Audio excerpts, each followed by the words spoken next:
What's going on, family? Welcome to another episode of Financial Freedom. I am your host and accompaniment on this journey, Derek Brown. Look, 'tis the season to be thankful, so happy holidays for you seasons. Greetings and all that good stuff. This is actually the last episode in season 5. Can you believe it? Next episode is gonna be season 6, y'all. We there, we doing it. All right, so thank you for that. Had to say thank you for that. We started in the midst of a pandemic and to inspire and inform, and y'all hung out with us. We went from 1 shows to over 35 shows and millions of views across the world. So thank you for that. I couldn't say thank you enough. Please keep following us and looking at our shows on one word, actually, at the Hope TV. The hook is just one word, at the Hope TV, all caps, one word. Look, we have a great episode for you all today. We're actually following up on a part 2. Last week we had 2 phenomenal people on the show. One of them is my co-host, the other one is my guest, but I sneak in some questions for both of them. No, but so check it out. We have Miss Paula Watts. She is multi-millionaire, has been doing this thing for a long time, and now she's turned back around to help teach other people how they can do it as well. She is the CEO of GPI, Government Procurement Innovators. She has trained over 350 individuals since opening her business in 2015. She has gotten millions of dollars in SBA dollars for development programs. She's a former business opportunity specialist. She's mentored other businesses. She's conducted over 800 seminars for over 10,000 businesses. She just wrote a book, but I'm gonna let her tell you about that one, because it's a nice little title she got on there. But my co-host, it is also phenomenal. I'm running out of moisture. This is how good this stuff is. Look, she is a preacher extraordinaire. She is also an author of a book. She is also the executive pastor. She's also going through a PhD program. She's also a winning woman and successful woman in her own right. Ladies and gentlemen, please welcome both Paula Watts and my co-host, Pastor Jennifer Carter. Good evening. I'm so glad to be hanging out with you, Derek, on the Financial Freedom Show on Hope TV, man. Thank you for having me. Very And welcome thank indeed. you, Derek, for having me back. I appreciate you all always thinking of me and having me participate with your members and audience. Well, look, if you're going to keep on giving us that good stuff, we got to make sure we get a little bit more from every now and then. So, shameless plug time. Miss Watts, tell me about this book. I'm releasing a book December 18th entitled That's Crazy, Recognize Crazy and Run. And primarily it is about some of my challenges, survival, success, faith as I ran that first business in the 90s. So hopefully it's going to impact, empower, and teach others that you're not alone. We're all in this together. I like it. Pastor Carter, why don't you tell us a little bit about this book right here that I have gifted to people and have one myself? Tell us about 31 Days of Winning. Well, thank you, first of all, for supporting Winning Women. 31 Days of Winning is really about recovering from hard things, because no matter how much money you have or how much education you have, everybody goes through something. And so 31 Days of Winning, it's basically 31 affirmations or devotionals that I wrote to get myself out of my own depression, out of my own feelings of defeat. And so my hope is that when you read it, it helps you to kind of get your energy up, get your motivation up if you're enduring something that's hard. I love it. It sounds like your books actually complement each other. Yes. Did you tell us the title of your book, Miss Watts? What was the title of your book? That's Crazy, Recognize Crazy. And the reason I entitled it is because a lot of times we're in situations where you'll say, well, that's crazy. And you don't know how you ended up in that situation. And so for Right. me, I had to evaluate the relationships I was involving myself in, because sometimes people with their issues bring the combination. It doesn't work because I have Right. my own issue and you bringing your issues together. It So doesn't do. work. So I need to understand Mhm. what works and not pull and get caught up in other people's madness. Mm, mm, mm. So let's start there. Let's start right there. So there are many times we talk about running a business, and a lot of people think about the numbers. They think about, the money. They think about the stuff that we can manually track, right? But a lot of people don't think about the intangibles. And as a Black woman in the 90s who would eventually become a multimillionaire, what were some of the intangibles that you had to grow and mature in order to create this kind of financial freedom that you have now? And what aspects, can you repeat that? When you're So, referencing tangibles, give me an example of what you're looking for. got you. So when I think of a business owner, right, I think of long nights, early mornings. I think of, having to be the first one at the business and the last one to leave, perhaps. I think of dealing with the math of it. I think of managing the money, but I don't think a lot of us think of the internal fortitude, like the ability to get up and do things, the emotional quotient, the what those things that push you to keep doing this. So I'm wondering what intangible, perhaps emotional assets, spiritual assets, intellectual assets you developed over this time that allows you to become a multimillionaire, because there are some things in your head that have nothing to do with that paperwork. I'm convinced that you have learned some things that no one can sell or put on a piece of paper. There is some intangible stuff that Uh, you uh, matured at the time to be this person. well, I say again, it was a process. And again, I say often, we as Christians will say we walk by faith, but when the faith is tested, do we really believe that God is going to carry you through that situation? And for me, it was still understanding that He had my back, regardless when I was doubting, when I didn't want to be here. I went through severe depression after I closed that Mm, business.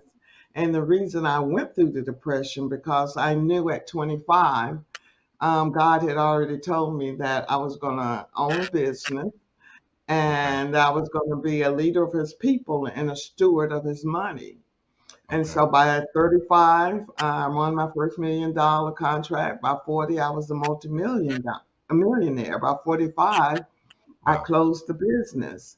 And so for me, I felt I had failed God, wow, that I had failed Him, and I was ashamed. So that was part of my depression, wow, um, and understanding that God carried me through that for this purpose and His purpose. And right, so often depression will make you think it's your fault. Um, right, Everybody's they don't understand.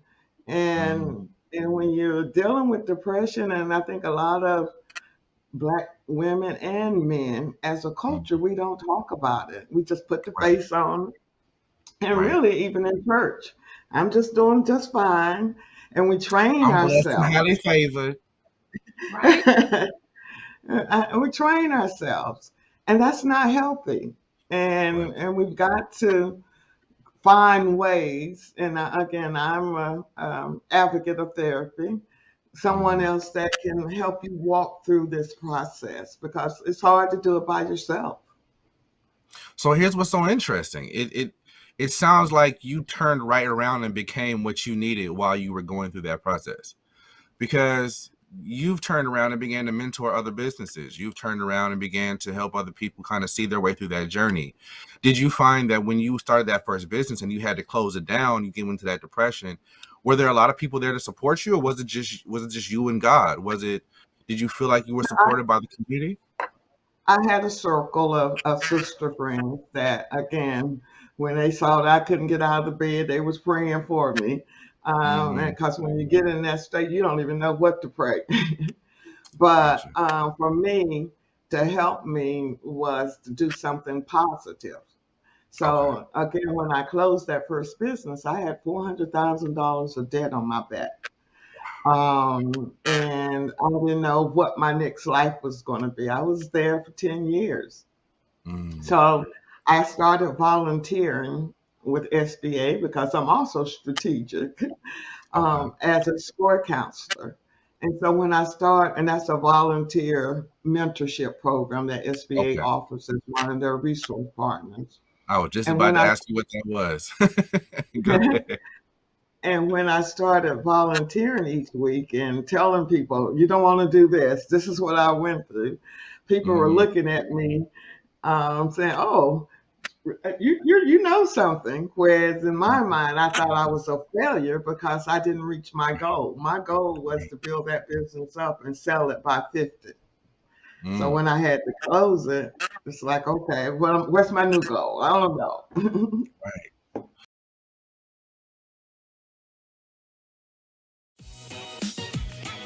What's up, y'all? It's your boy Jermaine Dolly, Mr. Hello Dolly himself, and guess what? You're tuned in to Tea and Worship with my homies, Mignon and Corey. Keep it out, y'all.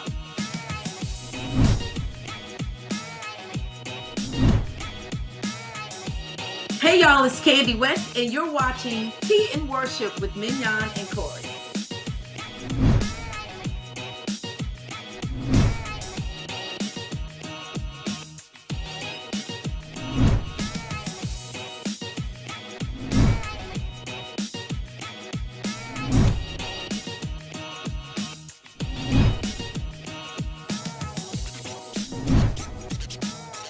It's your boy James Fortune, and you are watching my favorite news show, Tea and Worship, with my sis Mignon and Corey.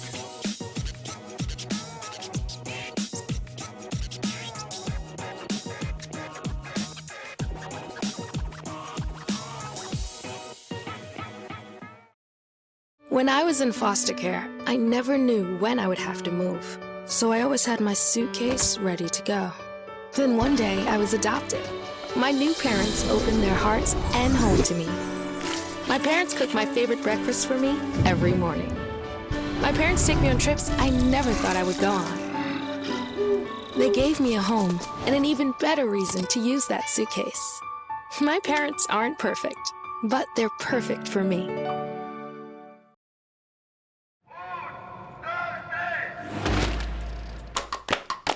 As far as actually being a part of the fraternity versus wanting to be in the fraternity, would you say that your outlook on your environment is different? Actually being in the organization now, you're exposed to everything. This is the most serious thing that I have ever been a part of. When we say this is a serious matter, we are not playing.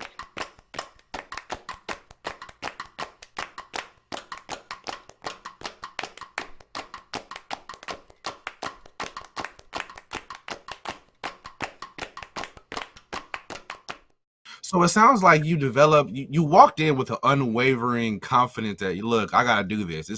You had a plan, you had a vision, you had confidence that this is what you're in your plan.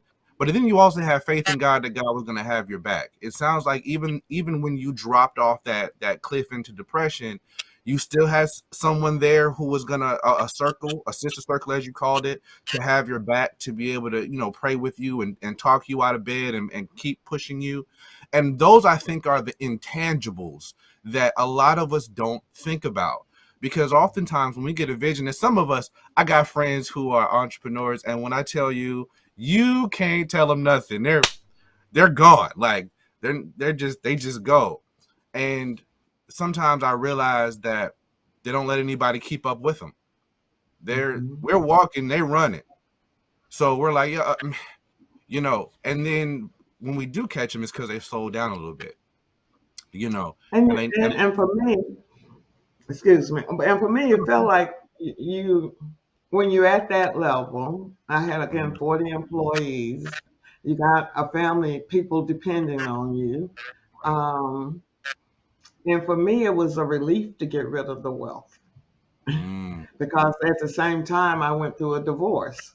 wow. So I went through terminating a partner, a divorce, having to move 16 times because I was Wow. having to get rid of all of my assets, not knowing where I was going to lay my head. Wow. And really not necessarily have the foundation, I would say, of most Black people growing up with the church, because my background was in Catholicism, and they don't necessarily teach you biblical scriptures in the same way they do in other churches. So um, I just believed in God. I just kept hearing his voice. Just keep moving. It's not about you. And not let the depression keep saying you're a failure. Nobody, what do you know? And Right. those are the thoughts that you have to always battle with and make sure you don't stay on that other side because that cave is not good. I believe you. It's Pastor Connor, did you have something? Yes, can I jump in there? Please do. So I agree with my co-host. Paula, you have such a wealth of like wisdom and so much that you can share. I want to kind of focus in on some of your counseling work with SBA. You probably have seen it all. So my question for you is, what can we say for that woman who's watching, whose business folded due to the pandemic, who was in a position like you where they had to close? What are some steps maybe, or maybe one step that you can give that woman who's watching, who's saying, I've lost everything. What can I do to get back on my feet?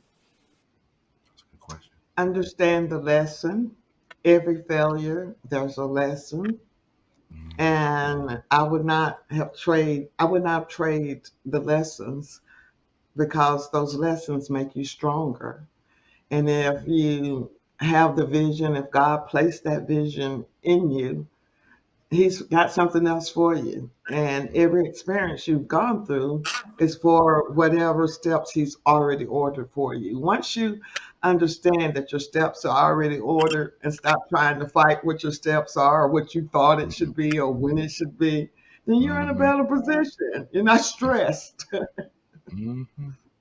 Yeah, I mean, I'm thinking about women in their 20s and 30s, right? You talked about just how much of a businesswoman you were at just 35. So, what are some things that women can do in their 20s and 30s, right? So that their 40s, 50s, and 60s can be a better time and a less stressful time financially for them. I would say have a goal. I'm about the 3, 5, 10 year goal. So for Mm-hmm. me at 25, my goal was at 30. I wanted to make 30,000. This was back in the 80s and 90s, so that was that for me that was a lot of money. So it was setting those instrumental goals. Again, I knew my goal in the end was I wanted to own my own business. So I never stayed with any company no more than 3 years. So Mm-hmm. each company, I looked at it as a job for my end goal that I would apply to my own business because I wanted to control my own destiny. Mm-hmm. That's some good advice. Derek, what would you add? I mean, I can't add that. Look, I get caught up listening to y'all talk. I'm so sorry. Let me ask you this: while you've been on this path, let me ask: has there been people who were gatekeepers to your different levels? Um, were there men that were gatekeepers that tried to keep you out of certain spaces? And if so, how did you navigate around those circumstances? That's a good question. It is interesting because for me, my background coming from North Carolina and raised as a police officer's daughter, I Mm-hmm. always had a strong father figure. And so when I started that first business, I was very strategic Mm-hmm. in choosing two men. And I Mm-hmm. never looked at sexism along the way. What I looked at more so was the racism because that's what I experienced going through Gotcha. college and through the different companies I worked with. And Mm-hmm. so for me, when I was hired in the in SBA, I was the only black female there, and that Wow. was actually a good experience because Okay. men is not necessarily catty. I don't do catty. men men tell you exactly what they need and keep it moving. Whereas Mm-hmm. working with sometimes women, we're emotional. We got to bring people in to bring on our side, and it was understanding the game. It still goes back to our emotions. We have to remove the emotions in how we interact with each other and how we interact in business. Mm-hmm. That's Got pretty you. good. Got you. That's Yeah. always interesting to know, because there are some times where I would assume that, and I have seen in my own experience how men have moved to keep people out of certain spaces. So sometimes I wrongly make the assumption that men are acting as the gatekeepers, and sometimes it's not. Sometimes it's other women or other people of our own ethnicity that are the gatekeeper more than anybody else is. So that's always fascinating. Absolutely. And even through this business, bringing on men, I'm not sure. The women tend to do the work. The men want to dictate or not necessarily get their hands wet or in the dirt. Men So want you to. saying we too busy trying to be pretty, and the women are too busy doing the work? We're doing the work. We're doing the work, Oh, and goodness gracious. I have the data to show it through my Oh, program. ouch. I don't, you know what? I don't like this question anymore. We're about to move on. Anyway, so No, no, but what I found personally, again, I would like to say I'm a child of the civil rights, is that I feel like the black men have lost their voice, and I want the black men to step up. We're tired. It's like mm, you're in the background and pushing us forward, and that's not the order. The order is the man and then the female, but we got to do what we have to do. We can't sit and wait. But in the meantime, we like for y'all to at least step in and help along the line. so And be support. let's talk about that. What ways should we be stepping in to not only support but help in this area? Well, I don't have children, but I do hear it from my students that are dealing with children, just offsetting some of that balance. Mm, Um, letting letting them let that wife or girlfriend take the time out for themselves, because mm, if we don't have self-care, we're not good for anyone, children, you're right. husband, nobody. You're right. So allowing them that time, being considerate of that, it's not always up to them to make the decision of what needs to be what you have to eat for dinner. And I think for me, in going through the marriage and dating, I think when you have successful women, that sometimes can be intimidating. Mm, um, the ex-husband would call me, I'm working on $30 million proposal, asking me, what are we having for dinner? I don't know. Take something out the refrigerator. I don't know at this point. So I it's got you. understanding we're working together.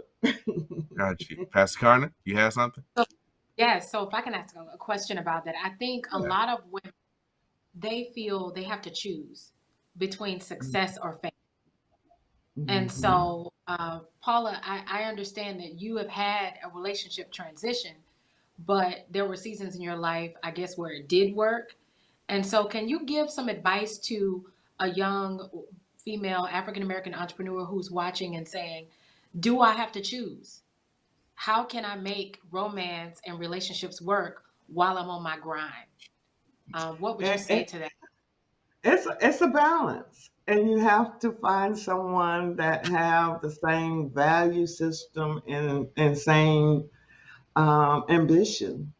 Mm, Um, I remember when I was going through therapy session, because I started the therapy session with the business when I was going through the two divorce, and mm, my counselor was saying, "Well, you've chosen people who don't have your same value system." mm. So that was one of the mistakes and repeated mistakes I kept making. It was choosing people who was valuing money, and that was not my primary value. So it's Thank you for making sure that you have the same value system. Thank you for sharing that. Gotcha. That made Gotcha. me feel like I'm an old auntie over here, and I'm not that old yet now. Look, Auntie Paula, don't be acting all sedity now. We want all the juice. I want all the details. Don't be acting all sedity on me now.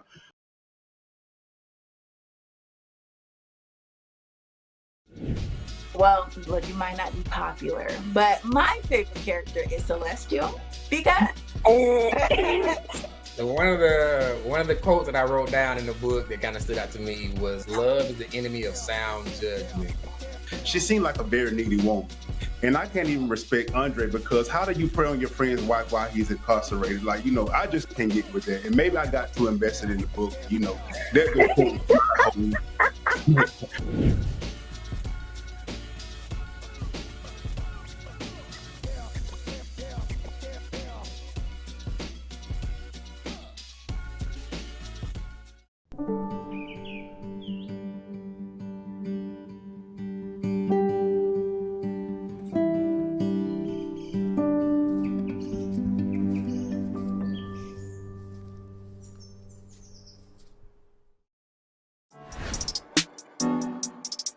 Is love transactional?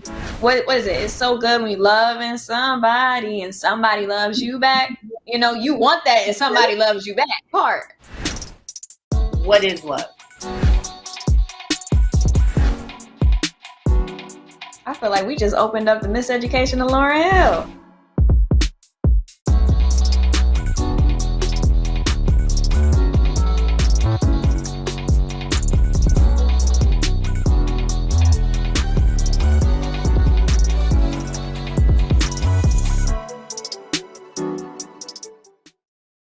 So that gets into this idea of mentorship, right? That gets into this idea of being able to have someone that would help you kind of understand what's happening.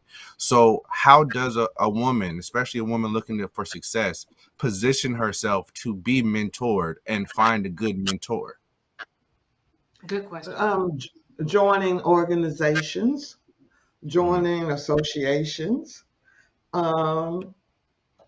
joining even within the church. Again, create a circle of like minds. Everybody's, I think as a whole, and I'm number one, people pleaser. I think women tend to be people pleasers. And we invite people into our circle that should not necessarily be in our circle because we're trying to people please. And that's why I wrote That's Crazy, Recognize Crazy and Run, because I was people pleasing with people that weren't of like minds. So it's key that you find like minds. So how do you know what a like mind is? And I'm being real basic here because I want to kind of understand. I want people to understand when you say like-minded. If I'm an entrepreneur and I'm trying to go a particular direction, does everybody have to be the same kind of entrepreneur and go in the same direction as me? What does it mean to have like-minded people? For me, that would be my preference because, or finding someone that's smarter than me.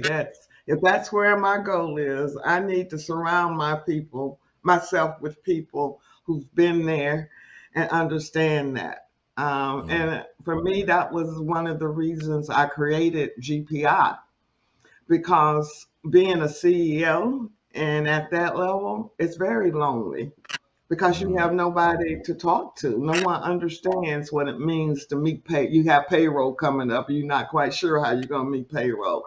So it's finding other business owners who understand your pain and that you can talk with them, because it is lonely at the top.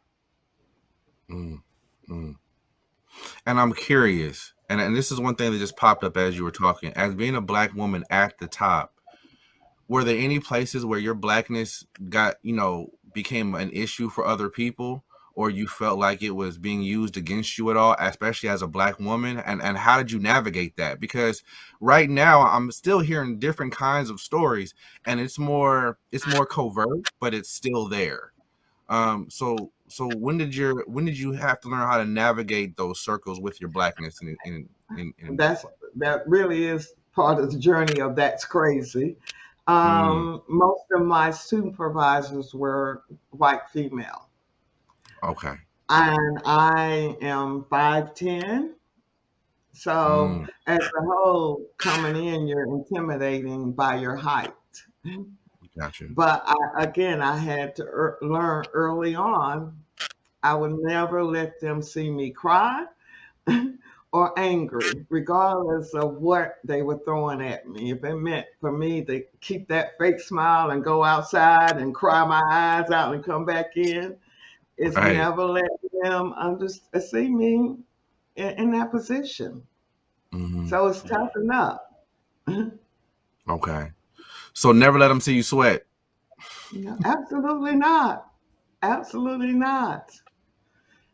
Absolutely not. And understanding that at that point in time in my career, I needed their knowledge.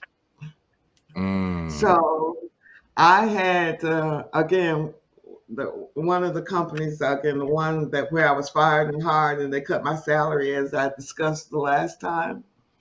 I knew I needed their knowledge for my business. So again, I looked at every job as a school. What am I getting from that job? And every job that I took, I made sure that I was the best. So whenever I left, there was a gap. There was a gap. Even starting out as a Xerox person in the meeting planning. That was my job. I had to make copies, but I was the best copier they had in that company. Come on now. So when I left, it was a hole. It was a vacuum when you left. Absolutely. And that's how I left every place. Okay. Okay. So you went into that situation understanding you needed their information. You never let them see you sweat. And then after that, you became the best at that position. Yes, but at that point, that's what motivated me to start my first business. Was because again they cut my salary, and again I studied operations. So I saw their weakness and capitalized on it. So I had to become best friends with them so they could hire the company that I found for them that would hire me so that I could make my money back. Come on, Macon. That was so slick. Y'all, if you ain't seen the last episode of Financial Freedom where she tells you how she slick made thousands of dollars back, go back and watch our last episode because she legit made sure she was gonna get paid. I loved it too. It was some West Wing stuff. I don't even know how to describe it. Anyway, but yeah, Pastor Carter, you got anything? Yes, so real quick, there was something that you said earlier that actually, Derek, made me remember a quote from last episode. And I put something she said today and that together. It sounds like you're saying, as an African American woman, you have to make yourself invaluable to whatever organization you're a part of, right? But then I heard you talk about self-care. So you have to make yourself invaluable, but also don't lose yourself in that process. And make sure that you're still taking care of your health, your mental health, and your physical health. I mean, it doesn't get any better than that when you talk about strategy for winning, strategy for being successful. Make yourself invaluable, do your best work, be the best at what you do, but also when it's time to play, when it's time to rest, do that as well. So I think what I hear you saying is we have to be balanced, right? Absolutely, absolutely. And my balance is hanging out with my friends and just laughing, calling them up, college friends, the people I've met along the journey, and just laughing. I love laughter. That's what got me through the dark days. Is somebody coming up and calling and making me laugh about the situation and understand that situation is only temporary. What it looks like today is not going to be tomorrow. And as long as you can keep that in your head and just push through that day, then you'll be okay. You'll be okay. Wow. Pastor Carter, what'd you say? Oh no, I said that's good advice. I think we're running out of time. I want to keep going, but I think we're running out of time. So I think we are actually, but let me ask just this last thing. You're an entrepreneur. I have entrepreneurial friends, but I'm not an entrepreneur. How do I support the entrepreneurs around me the best I can? Laughter. Take them out. Gotcha. Give them laughter. Because entrepreneurship, you're so serious. You're just caught up in that business, on the grind, and you need that balance. Take them out. Dinner. Don't talk about business. Because sometimes we get caught up. We just want to talk about business. And it's not always about business. And it's just creating that support system and providing a safe place. And for me, I think even in this second business that I'm in, God learns how to humble you, meaning I've always been self-sufficient. I've always been independent. And when I got to a point where I couldn't pay my mortgage, God humbled me to ask. I didn't want to ask. Fortunately, I had a sister friend that saw my face and knew something was going on, Face and telling she on you. offered.